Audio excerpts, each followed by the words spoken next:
자, 봅시다. 이번 시간에 우리는 몽골 제국이 이제 몰락을 하고 이후에 동아시아에 새로운 국제 질서가 세워지게 되는 14세기에서의 15세기로의 전환의 시기를 이번 시간에 함께 살펴보도록 하겠습니다. 역사 수업에서 제일 중요한 거 지난 시간 내용 이해가 안 되면 이번 시간 내용 이해가 안 돼요. 그죠? 복습이 필수적입니다. 다들 잘 하고 있겠지? 네.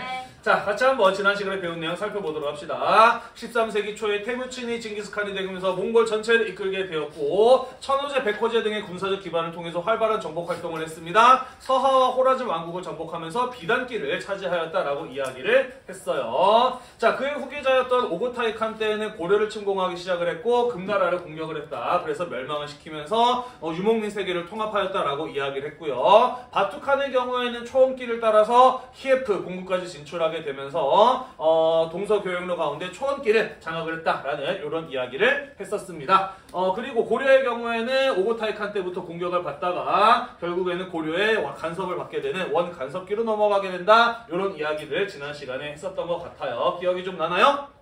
네, 쿠빌라이 칸의 경우에는요, 수도를 카라코룸에서 베이징으로 옮기고 나라 이름을 원이라고 고칩니다. 여전히 몽골 제국이었지만은 이 중원 지역을 통치하기 위해서는 중원식 국가의 방식을 받아들일 필요가 있었다. 그러한 변화였다라는 거 설명을 했었어요. 그죠? 고려를 복속시키고 남송을 정복하면서 유목민족 최초로 중국 전체와 동아시아 대부분 지역을 지배하게 되었다라는 거 이야기를 했고요. 바닷길마저 장악하고자 일본과 베트남을 침공했습니다만은 일본 침공은 태풍 때문에 베트남의 침공은 쩌능다오 장군의 활약에 의해서 저지되었다라고 이야기를 하였어요. 하지만 인도네시아 자와까지 정복을 하게 되면서 동서교역로 가운데 마지막 남아있었던 바닷길마저도 몽골 제국이 장악하게 되었다라는 이런 내용을 지난 시간에 이야기했었습니다. 자, 이렇게 거대해진 영토를 효과적으로 지배하기 위해서는 인간의 이동이 편하고 안정적일 필요가 있었어요. 그죠? 자, 그래서 몽골 제국 전역에 마치 고속도로 휴게소와 같이 숙박을 할 수 있고 말과 식량을 갖추기 시설을 만들어 놓았으니 그게 바로 무엇이었다? 역참이라는 거였다. 그래서 역참 전체가 역참이 몽골 제국 전체에 깔리게 되면서 굉장히 안정적으로 교통망이 연결될 수 있었다라는 이런 이야기를 했고요. 또 비단길, 초원길에 존재하고 있었던 국경이나 독점 세력과 같은 동서교역을 불편하게 만드는 방해 요소들이 싹 다 사라지게 되면서 동서교역망이 안정적으로 연결되고 유지될 수 있었다라고 이야기를 하였어요. 바닷길을 통해서도 활발하게 동서교역이 이루어졌었다라는 이런 이야기를 했습니다. 자, 이렇게 동서교역이 활발하게 이루어지게 되다 보니까 교육의 편리함을 위해서 가볍고 부피가 적은 돈을 만들어서 사용할 필요가 있었어요. 그죠? 그래서 만드는 종이돈, 지폐 무엇이었습니까? 교초라는 것이었어요. 그죠? 자, 교초라고 하는 것은 금이나 은과 교환이 가능했기 때문에 종이에 불과했음에도 종이에 뭐라고 해야 되지? 종이 쪼가리에 불과했지만 종이 쪼가리에 불과했지만 화폐로서의 가치를 가지고 있었다라고 이야기를 했어요. 자, 인간이 이동하면 문화가 함께 이동한다라고 이야기를 했습니다. 그래서 동서교역이 활발하게 이루어지던 시기였기 때문에 동아시아의 문화가 서아시아의 유럽에 전파되기도 했고 반대로 서아시아의 뛰어난 과학 지식과 기술들이 동아시아 지역에 전파되기도 하였는데요. 그러면서 수실력의 제작, 혼일감리 역대국도시도 칠정산의 제작과 같은 것들에 영향을 주었다라고 이야기를 하였고요. 동아시아에서 전파되었던 화약과 인쇄술, 나침반 같은 것들이 이후에 유럽 역사에 있어서 역사적으로 굉장히 크고도 중요한 변화를 가져오기도 하였다라는 것까지 우리가 지난 시간에 이야기를 했었습니다. 기억이 좀 나나요? 자, 이번 시간에 그 뒤에 이야기들을 함께 살펴보도록 하겠습니다. 자, 같이 한번 보도록 합시다. 원나라의 국력이 쇠퇴하기 시작을 합니다. 이유는요, 14세기 이후로 가게 되면서 나라의 돈이 늘 부족했어. 만성적인 재정 부족에 시달리게 되었기 때문이다라는 것입니다. 자, 원나라가 14세기 이후에 만성적인 재정 부족에 시달리게 된 까닭은 무엇이냐면요, 돈을 막 썼기 때문이에요. 재정 운영을 방만하게 하였기 때문이다. 아껴 쓰고 저축하고 이런 개념 없이 돈이 생길 때마다 마구 사용을 하였기 때문이다라는 것이에요. 자, 왜 그렇다면 원나라의 경우는 돈을 그렇게 막 썼느냐? 뭐 이유는 여러 가지가 있습니다. 일단은 첫 번째, 몽골족의 경우에는 약탈 경제에 익숙한 사람들이에요. 없으면 쳐들어가서 정복하고 빼앗아서 자신의 것을 마련하는 약탈 경제에 익숙한 사람들이다라는 것이죠. 자, 그런데 이제 몽골 제국의 팽창이 어느 정도 한계에 달하게 됐어. 더 이상 정복할 지역이 없었어. 추가적으로 들어오는 수입이 없었어. 하지만 돈은 그 전에 쓰던 것과 같이 똑같이 쓰다 보니 점차 나라의 돈이 부족해지게 되었다라는 것입니다. 또한 워낙 넓은 지역에서 막대한 예산이 들어오게 되자 전혀 돈이 부족할 것이라고 생각을 못했던 거야. 그러다 보니까 또 돈을 마구 사용을 하게 되면서 난성적인 재정 부족 상태에 도달하게 되는 이런 어떤 것들이 원나라가 쇠퇴하게 되는데 중요한 원인이 되었다라는 것이에요. 이해되나요? 나라에 돈이 없어요. 일단은 돈을 만들어내야 되겠다라고 생각을 했습니다. 가장 손쉽게 만들 수 있는 돈 무엇이었을까? 그것은 바로 종이돈, 교초였던 것이죠. 그죠? 자, 그래서 종이돈, 교초는 남발, 마구 찍어냈어요. 그랬더니 어떤 문제가 벌어지게 되었느냐? 자, 애당초 교초라고 하는 것이 종이임에도 불구하고 화폐로서의 가치를 갖는 까닭은 무엇이라고 이야기를 했나요? 그죠? 금, 은이랑 교환이 가능했기 때문이다라고 이야기를 했어. 그지? 반대로 말하자면은 교초는 얼마만큼 만들어낼 수 있는 돈이었느냐? 그렇죠. 아니죠. 원나라가 금과 은을 가지고 있는 만큼만 찍어내야 했던 돈인 거야. 그지? 이해가 되죠? 그죠? 자, 그런데 나라에 돈이 없다 보니까 어떻게 했어요? 가지고 있는 금이나 은보다 많은 양의 교초를 일단 찍어내서 쓴 거야. 어떤 일이 벌어지게 되었을까? 그렇죠. 일단은 첫 번째, 원래 정상적으로 풀릴 수 있는 돈보다 훨씬 더 많은 돈이 시장에 풀리게 됩니다. 그러면서 물가가 급격하게 올라가는 문제가 발생하게 되고요. 나중에 어떤 일이 벌어지게 돼요? 이 얘기한 것처럼 교초를 가지고 갔는데 금이나 은으로 그렇죠. 바꿔주지 못하는 일이 벌어지게 됩니다. 교초를 금이나 은으로 교환하지 못할 경우에 뭐에 불과해요? 휴지 조각에 불과해요. 그죠? 자, 그러면서 엄청난 경제적 혼란 이런 것들이 일어나게 되면서 크게 국력이 쇠퇴하게 된다라는 것입니다. 자, 어쩔 수 없이 돈을 막 찍어낼 수가 없게 되다 보니까 더 많은 세금을 뜯어내야 했던 것이에요. 그죠? 무거운 세금을 징수하는 것으로 이어지게 되었다라는 것이죠. 이렇게 경제가 혼란하고 세금이 무겁게 매겨질 때 어떤 사람들이 가장 큰 피해를 보게 되나요? 그렇죠. 농민 백성들이 가장 큰 피해를 입게 되죠. 그죠? 자, 그러면서 원나라 제국의 통치에 대해서 강한 불만을 한족 농민들을 중심으로 갖게 되는 것입니다. 이해되나요? 자, 그 외에도 이 원나라가 쇠퇴하게 되는 데에는 여러 가지 원인이 있는데요. 때마침 자연재해가 일어나요. 황허강이 범람, 홍수가 일어나게 됩니다. 그러면서 강남의 경제력을 화북으로 운반하기 위한 물길, 운하망 이런 것들이 파괴가 되면서 경제가 잘 순환이 안 돼요. 그러면서 국력이 쇠퇴하는 데에도 또 영향을 주게 되는 것이고요. 여기에는 안 써 있습니다만 지난번에 선생님이 그런 얘기했죠. 그죠? 고려가 항복문서를 전달하고자 했을 때 원나라가 전이었지. 몽골 제국에서 어떤 일이 벌어지고 있었다라고 이야기를 했냐면은 그렇죠. 쿠빌라이와 아리크 부카라고 하는 두 명의 형제 사이에서 칸의 자리를 차지하기 위한 내전이 벌어지고 있었다라고 이야기를 했어요. 그죠? 몽골 제국은 어떤 사람이 칸의 자리를 차지한다? 싸워서 이긴 사람이 차지한다. 반대로 얘기한다면은 칸이 바뀔 때마다 뭐가 벌어졌다는 거야?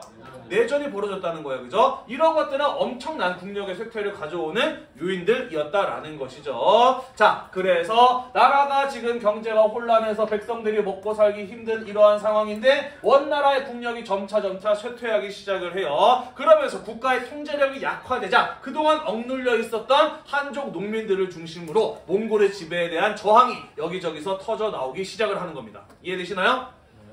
네, 그 중심에는 어떠한 종교가 있었냐면은 백년교라고 하는 종교가 있었습니다. 자, 백년교, 한족을 중심으로 널리 퍼진 민간 종교라고 되어 있는데 쉽게 말해서 뭐였을까? 사이비 종교예요. 그죠? 미신적인 종교였습니다. 이런 거 언제 널리 퍼질까? 어떨 때 사람들이 이런 미신적인 종교 많이 믿을까? 그렇죠. 먹고 살기 힘들 때, 삶이 괴로울 때 이런 종교 많이 믿는 겁니다. 요러요러한 일들이 벌어지고 있었기 때문에 한족 농민들을 중심으로 백년교라고 하는 미신적인 종교가 널리 퍼져 있었던 것이고 그 백년교라고 하는 종교 조직을 중심으로 농민들이 결합이 되면서 반란이 일어나게 되었으니 우리는 그 사건을 무엇이라고 부른다? 백년교의 난이라고 부른다라는 것이에요. 자, 중국 사람들 제일 좋아하는 색깔이 뭔가요? 빨간색이에요. 그죠? 이 백년교의 난을 일으켰던 반란 분들의 경우에는 머리에 붉은색 띠를 둘렀어요. 그래서 이 사람들을 무엇이라고 부르냐면은 홍건적이라고 불러요. 붉은 홍자에 머리띠 건자를 써서 홍건적이라고 부르는데, 자, 여기저기서 이제 홍건적들이 일어나게 됩니다. 그래서 백년교의 난을 홍건적의 난이라고도 이야기를 하는데, 그 홍건적을 이끄는 홍건적을 이끄는 리더 대장 가운데 한 명이 있었으니 그가 바로 주원장이라는 사람이었고요. 나중에 명나라를 세워서 황제의 자리에 오르는 사람이 되겠습니다. 주원장이라고 하는 사람이 다른 홍건적 반란 세력들을 통합을 해서 힘을 모아서 원나라의 수도였던 대도 베이징을 점령하게 되어, 그러면서 결국 원나라 몽골족들의 경우에는 한족들의 저항에 부딪혀서 중국 중원에 대한 지배를 포기하고 다시 몽골 초원으로 돌아가게 되었다라는 것이에요. 됐나요? 자, 몽골족들의 나라가 아예 없어졌다는 아니고, 그죠? 지금까지 중국 전체를 지배하고 있었는데 기존에 원래 중국이었던 지역을 더 이상 지배하지 못하고 원래 그들이 살고 있었던 몽골 초원으로 돌아가게 되었다라는 것이에요. 어렵지 않죠? 자, 주원장 굉장히 매력적인 인물이에요. 또 재미있는 인물이기도 한데요. 원래 가난한 농민의 아들로 태어났습니다. 그리고 세상이 워낙 이때 당시에 사회가 혼란하다 보니 되게 가난하게 살았어요. 그래서 다른 가족들은 전부 다 굶어 죽거나 아니면은 전염병에 걸려서 죽어버리고 맙니다. 그래서 혼자 남게 된 주원장의 경우에는 먹고 살기 위해서 어쩔 수 없이 머리를 깎고 절에 들어가요. 중이 됩니다. 그러다가 홍건적의 난이 일어나게 되자 홍건적에게 동참해서 반란 세력으로 활동을 하게 되는데 대단히 뛰어난 재능을 가지고 있어서 어느덧 이 홍건적을 이끄는 리더 3명 가운데 하나 정도로 큰 세력을 형성을 하게 됩니다. 자, 그랬던 주원장이 다른 2명의 리더를 제끼고 반란 세력을 통합할 수 있었던 힘은 어디에서 나왔느냐? 강남에, 중국 강남에 돈 많은, 땅 많은 지주, 부자, 요런 사람들, 지식인들, 요런 사람들이 주원장을 밀어주기 시작을 합니다. 왜 그랬느냐? 자, 사실 강남에 살고 있었던 한족 지주들의 경우에도 몽골족의 지배가 달가웠을까? 그렇지는 않아요. 그렇기 때문에 백년교의 난, 홍건적 당연히 기뻐하고 다 지지를 해 줘야 돼. 하지만 그들을 지지하기에 뭔가 미심쩍은 부분이 있었어요. 뭐였을까? 그들이 무엇을 믿는다는 거였을까? 그렇죠. 백년교라고 하는 미신적인 종교를 믿는다는 점이 그들을 지지해 주는데 뭔가 미심쩍음이 있었던 거야. 과연 저런 애들을 밀어줘도 될까? 쟤네 제정신이 아닌 것 같은데 괜찮을까? 라는 이런 어떤 의구심을 가지고 있었다라는 거죠. 그것을 캐치한 주원장 어떻게 하느냐? 어느 정도 세력이 커지게 되자 백년교의 관계를 깨끗하게 끊어내요. 그리고 한족들이 오랫동안 믿어왔고 공부해왔던 사상 무엇인가요?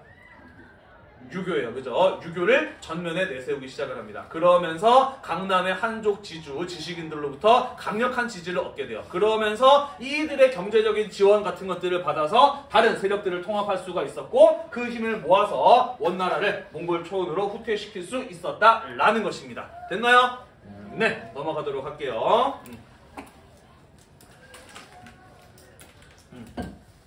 자, 그래서 주원장은 황제의 자리에 오르게 됩니다.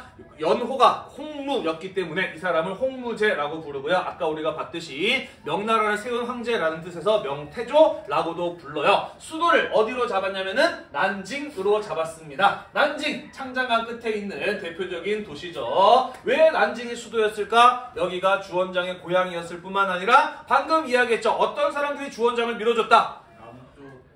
그렇죠. 강남 한족 지주들이 이 사람을 밀어줬어요. 그지? 다시 말해서 난징이 바로 이 주원장의 세력 기반이 있는 곳이었기 때문에 여기를 수도로 삼아서 명나라를 세우게 되었다라는 것입니다. 자, 우리가 이전 시간까지 배웠던 10세기부터 동아시아의 중국의 상황을 살펴보도록 합시다. 10세기, 11세기 거란족의 요나라가 내려와서 중국의 일부를 지배했어요. 그죠? 12세기로 넘어가게 되면은 여진족의 금나라가 내려와서 중국의 절반 정도를 지배했습니다. 그죠? 13세기로 가게 되면은 몽골족들이 내려와서 중국 전체를 지배했어요. 그죠? 오랫동안 중국이 한족이 아니라 원래 중국에 살고 있었던 한족들이 아니라 북방 유목민족에 의해서 지배를 받고 있었네요. 그죠? 그런데 주원장이 몽골족을 몰아내고 명나라를 세움으로써 오랜만에 몇백 년 만에 다시 한족이 중원을 지배하는 상황이 돌아오게 되었다라는 것이에요.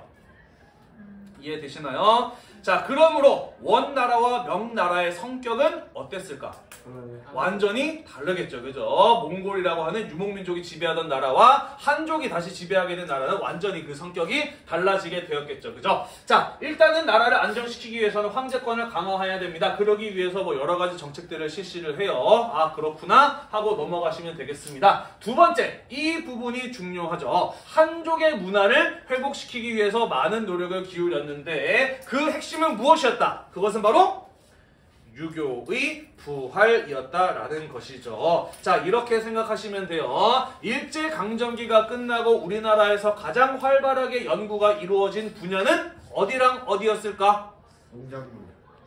국어. 언어와 그리고 역사죠. 그죠? 왜? 일제강점기 일본의 식민 지배를 받는 동안 우리의 언어와 역사를 공부하고 사용하지 못하도록 했잖아요. 그죠? 그리고 그로부터 벗어나게 되면서 그것을 다시 되살리기 위한 노력이 활발하게 이루어졌죠. 그죠? 명나라도 마찬가지였다라는 것이지. 몽골족의 지배를 받는 동안 한족들의 전통 문화인 유교가 억압되고 훼손되어 왔던 것입니다. 그래서 몽골족의 지배로부터 벗어나게 되면서 다시 한족의 전통 문화인 유교를 되살리기 위한 노력이 이루어지게 되었다라는 것이에요. 됐죠? 네. 그리고 지방사회의 질서를 정비하기 위해서 이갑제라고 하는 제도를 시행을 했습니다. 이갑제 동아시아사 교과서에는 안 나와요. 세계사 교과서에서는 다루고 있습니다. 그래도 참고적으로 알아두고 넘어가도록 합시다. 모의고사에서 한번 나온 적이 있더라고요. 주 원장이 명나라를 세우고 향촌 질서를 정비했을 때 사용했던 제도의 이름이 이갑제라고 하는 거예요. 구체적인 내용은 딱히 모르셔도 관계가 없습니다. 자, 그렇게 함으로써 황제권을 강화하고 한족의 전통 문화인 유교를 회복시키고 이갑제를 통해서 향촌 질서를 바로잡음으로써 명나라는 중국을 안정적으로 지배할 수 있게 되었다라는 뜻이에요. 정리가 되셨나요? 네. 자, 명나라의 전성기는 그 다음 황제인 영락제 3대 황제 때 명나라는 전성기를 맞이하게 됩니다. 영락제 때 수도를 난징에서 화북의 베이징으로 옮기고요. 그리고 지금까지 남아있는 세계에서 가장 큰 궁전이죠. 자금성을 건설을 하면서 활발한 정복 활동을 통해서 더 큰 나라를 만들고자 대제국을 만들고자 하는 이러한 시도들이 영락제 때 이어지게 됩니다. 설명이 좀 필요하죠. 갑자기 수도를 왜 옮겼을까? 자, 영락제는 주원장의 넷째 아들입니다. 몇째 아들이라고? 넷째 아들이라고. 그러니까 원래는 황제가 될 수 있는 사람이었나 아니었나? 아니었죠. 그죠? 자, 주원장이 죽고 난 다음에 누가 황제의 자리에 오르게 되냐면은 주원장의 첫째 손자가 황제의 자리에 오르게 돼요. 왜냐면 주원장의 첫째 아들은 아버지보다 먼저 죽었거든. 그래서 주원장의 첫째 아들의 아들이 황제의 자리에 올라요. 그 사람이 이제 건문제라고 하는 사람이거든요.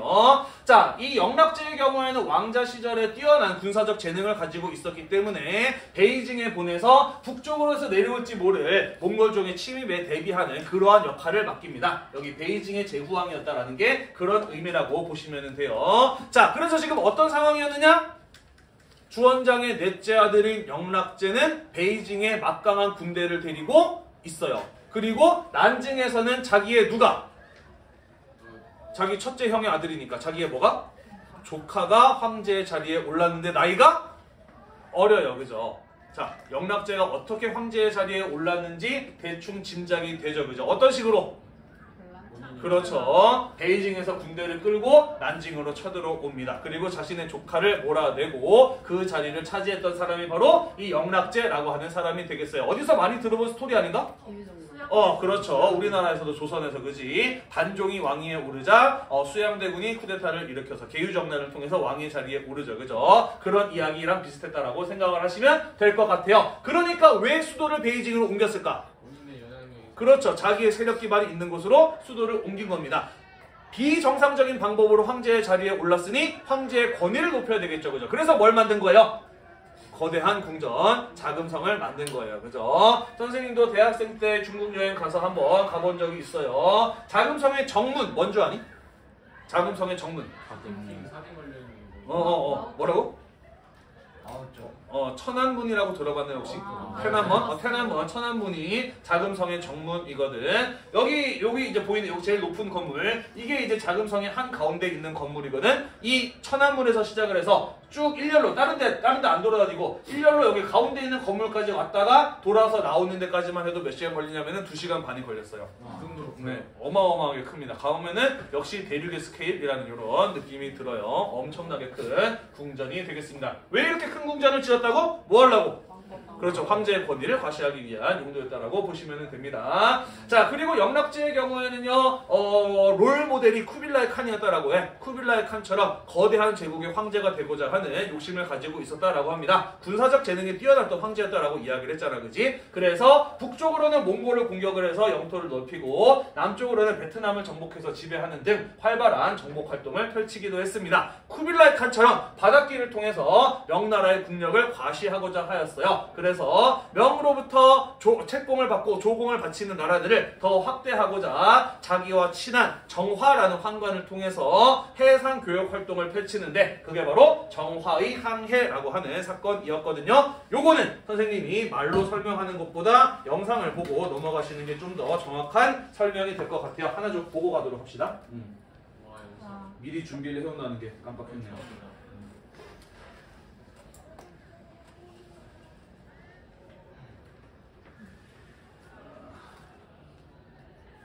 네, 화면을 보면 평소에 내가 유튜브로 뭘 보는지 다 나오지, 그치? 딸내미들 때문에 아동용 컨텐츠가 많아요. 광고 잠깐 보시고.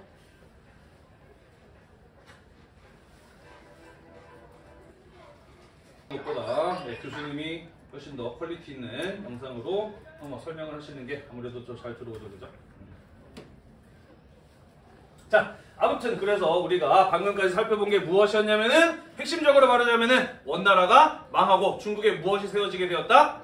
명이라고 하는 한족의 왕조가 세워지게 되었다. 그러면서 국가의 성격이 크게 변하게 되었다라는 이런 이야기들을 함께 살펴본 겁니다. 자, 중국의 변화는 동아시아 주변 지역의 변화에도 크고도 중요한 변화들을 미치게 되는 것이죠. 자, 그러면서 중국에서의 왕조 교체가 무엇으로 이어지게 되느냐? 한반도에서의 왕조의 교체로도 이어지게 됩니다. 비슷한 시기에 중국과 한반도 모두 왕조의 교체를 경험하게 된다라는 거예요. 자, 보도록 합시다. 원나라가 망하고 명나라가 세워지고 있던 과정에 있던 시기, 우리는 그 시기를 원명교체기라고 이야기를 하는데, 자, 보도록 합시다. 고려의 경우에는 원나라의 간섭을 받는 부마국이었어요. 그죠? 그런데 원나라가 지금 망하게 생겼는데 고려에 간섭할 여유가 있었을까 없었을까?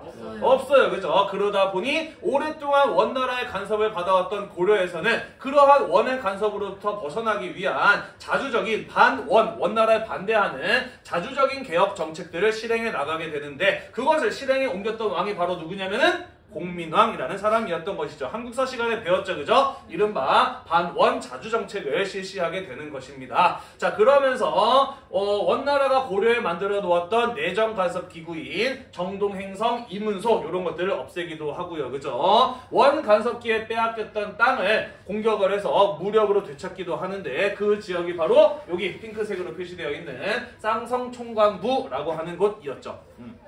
자, 그래서 여기 이제 고갯길이 하나가 있어요. 천령이라고 하는 천령 이북의 영토를 회복을 하기도 하였고요. 오랫동안 몽골의 지배를 받아오면서 고려에 널리 퍼져 있었던 몽골의 풍습 같은 거 금지하고요. 또 원나라의 힘을 등에 업고 권력을 마음대로 휘둘렀던 권문세족들, 친원 세력들 이런 사람들을 쫓아내기도 하는 이런 어떤 반원 개혁 정책들이 공민왕에 의해서 이루어질 수 있었다라는 것입니다. 왜?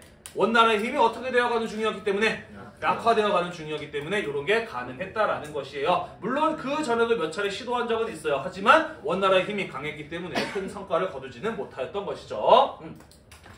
자, 하지만 공민왕의 개혁 정책도 최종적으로는 실패로 끝나게 됩니다. 이유는 무엇이었냐면은 원나라의 힘을 등에 업고 권력을 제멋대로 휘둘렀던 고려 말의 집권 세력, 권문세족이라고 불렸던 사람들의 힘이 아직까지는 꽤나 강한 편이었기 때문인 것이고요. 이 공민왕과 함께 개혁을 추진해 나갔던 개혁 세력들의 힘이 그들을 넘어서지 못했기 때문에 아직까지는 한계가 있었던 것이에요. 뭐 안 보이니? 뭐 잘 안 보여? 네. 자, 개혁 세력들이 힘이 약했기 때문입니다. 또한 이 시기에 고려의 경우에는 일본에서 발생을 한 해적, 외구의 침입을 받으면서 큰 국가적인 위기를 겪기도 하고요. 홍건적의 침입 때문에 그러한 위기를 겪기도 합니다. 홍건적이 고려를 왜 침입했을까? 중국 각지에서 발생했던 홍건적 가운데 물론 주 원장처럼 성공한 세력도 있지만 모든 세력이 다 성공한 것은 아니었어요. 몽골의 군대에게 패해서 쫓겨서 만만한 고려로 도망쳐온 홍건적들도 있었던 거예요. 그래서 이들이 약탈 세력으로 변해서 고려를 침공을 해서 개경 가까이까지 온 적도 있었고요. 그래서 공민왕이 수도를 버리고 안동까지 도망간 그런 일도 있었어요. 그러다 보니 개혁이 제대로 추진될 수 있었다 없었다? 없었다라는 것이에요. 그래서 결국 실패로 끝나고 말았습니다만은 그 과정에서 어떠한 성과를 남기기도 하였느냐? 권문세족과 맞서 싸우기 위해서 젊고 유능한 인재들에게 성리학을 가르쳐서 그들을 개혁 세력으로 키워냈습니다. 그들이 바로 누구냐면은 그렇죠. 정도전을 비롯한 이른바 신진사대부라고 불리는 사람들이었던 것이죠. 또한 외구와 홍건적의 침입을 물리치는 과정에서 화력한 젊고 유능한 장수들이 나타나기도 하였었는데요. 예를 들자면 이성계 같은 그런 사람들이다. 우리는 이런 사람들을 신흥무인 세력이라고 이야기를 합니다. 그래서 공민왕의 반원 자주 정책은 실패로 끝났지만 신진사대부와 신흥무인 세력이라고 하는 새로운 시대를 이끌어낼 수 있는 새로운 인물들을 등장시켰고 결국 이들 사이의 결합이 고려를 무너뜨리고 조선이라는 새로운 왕조를 세우는 데까지 이어지게 된 것이죠. 됐나요? 네. 자, 그래서 이후에 조선은 어떻게 세워지게 되느냐? 한국사 시간에 이런 얘기 배웠을 거예요. 원명의 교체가 끝이 나게 되고 중국의 명나라가 세워지게 되었을 때 명나라가 고려에게 무엇이라고 요구를 했느냐? 여기 핑크색으로 칠해져 있는 천령 이북의 땅을 내놓아라 라고 이야기를 합니다. 이유는 무엇이었느냐? 지금 중국의 원나라가 망하고 원나라 땅이 전부 다 명나라 땅이 되었으니 과거 원나라가 가지고 있었던 땅은 전부 명나라 땅이 되어야 한다라는 이유였어요.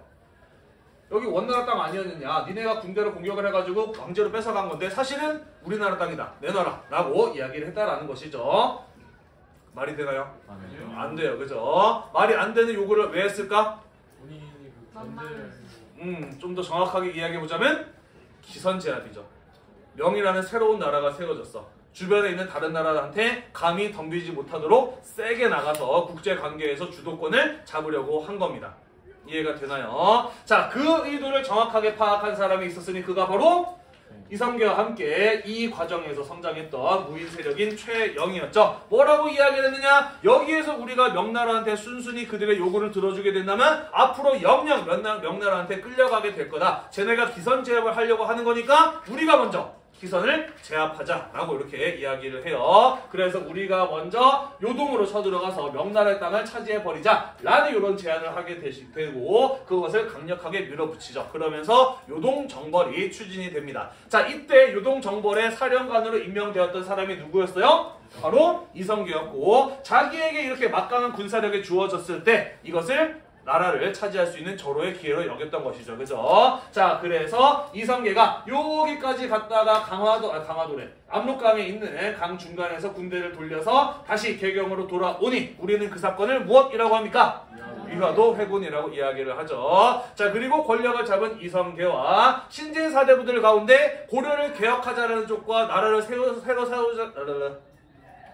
고려를 유지하면서 개혁하자라는 쪽과 나라를 새로 세워서 새로운 사회를 만들자라는 쪽으로 신진사대부들이 분열이 되었어요. 그죠? 고려를 유지하면서 개혁하자는 쪽들은 온건파 사대부, 새로운 나라를 세우자는 쪽을 급진파 또는 혁명파 사대부라고 이야기를 하죠. 배웠죠? 그죠? 네, 그 가운데 혁명파 사대부의 대표적인 인물인 정도전 같은 사람과 이성계가 손을 잡고 힘을 합해서 고려를 무너뜨리고 새로운 나라를 세웠으니 그 나라가 바로 무엇이었다? 조선이었다. 1392년 조선이 건국되었다라는 것이에요. 되셨나요?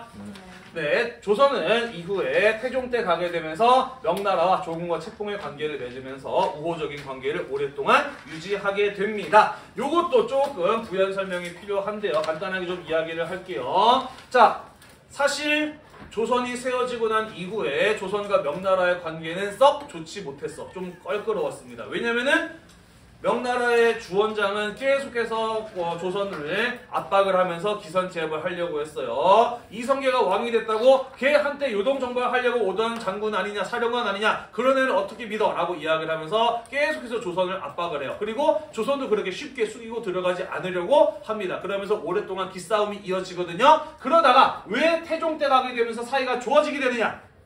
신경 쓸 것이 어? 신경 쓸 것이 네, 뭐 그런 것도 있기는 한데요. 조선 태종 이방원이죠. 어떠한 과정을 거쳐서 왕이 된 사람이지?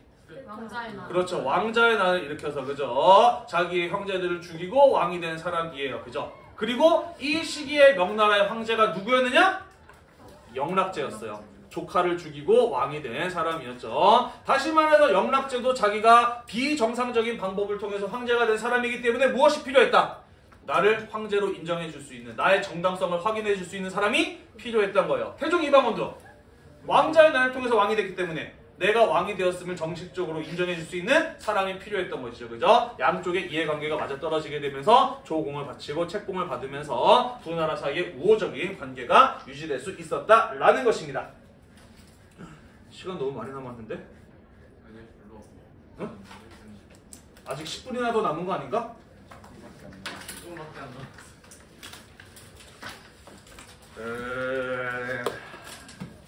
여기까지만 할까요? 네. 자, 그래서 오늘 우리가 배운 내용은 무엇이었냐면은 1300년대 말 14세기 말로 가게 되면서 중국에서 왕조의 교체, 한반도에서도 왕조의 교체, 원에서 명으로, 고려에서 조선으로의 왕조의 교체가 이루어졌다라는 내용을 배웠어요. 비슷한 시기에 일본에서도 정권의 교체가 이루어지게 돼요. 그러면서 동아시아 각국의 새로운 나라들이 세워지게 되면서 이전과는 다른 새로운 성격의 국제 질서가 만들어지게 되는데 그 내용은 우리가 다음 시간에 마저 이어서 살펴보도록 하겠습니다. 오늘도 공부하느라고 대단히 고생이 많으셨고요. 이 수업 영상이 여러분들에게 도움이 되셨다면 구독과 좋아요 잊지 말고 눌러주세요. 수고했습니다. 알겠습니다. 아하.